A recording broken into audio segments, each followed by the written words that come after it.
मक्कातुल मुकर्रमा में OIC का सरबराही इजलास OIC की तारीख का एक गैर मामूली वाक़या है। ये पहली दफ़ा हुआ है कि OIC के ममालिक के सरबराहान मुसलमानों के मुक़द्दस तरीन मुकाम पर इकट्ठे हो रहे हैं और यहाँ पर जो OIC का सरबराही इजलास है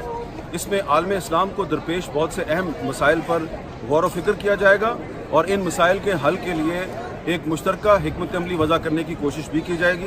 इस सिलसिले में कुछ करारदादें भी तैयार की गई हैं और ये करारदादें जो हैं इनका ताल्लुक इस वक्त जो मुसलमानों को बहुत से मसाइल दरपेश हैं, इस्लामी ममालिक को जो बहुत से मसाइल दरपेश हैं उनके साथ इन करारदादों का ताल्लुक है। पाकिस्तान के वज़ीर-ए-आज़म इमरान खान इस खुसूसी इजलास में शिरकत के लिए यहाँ पर पहुँच रहे हैं और ये भी हमें पता चला है कि OIC के सरबराही इजलास की साइड लाइन्स पर वज़ीर-ए-आज़म इमरान खान कुछ अहम सरबराहान ममलकत के साथ मुलाकातें करेंगे और ये भी हमें बताया गया है कि जो 27वीं रमज़ान सऊदी अरब में जो 27वीं रमज़ान है उस 27वीं रमज़ान के दिन बहुत से जो अहम सरबराहान ममलकत हैं वो इकट्ठे उम्रा की सआदत भी हासिल करेंगे। तो ये OIC की तारीख का एक बहुत ही अहम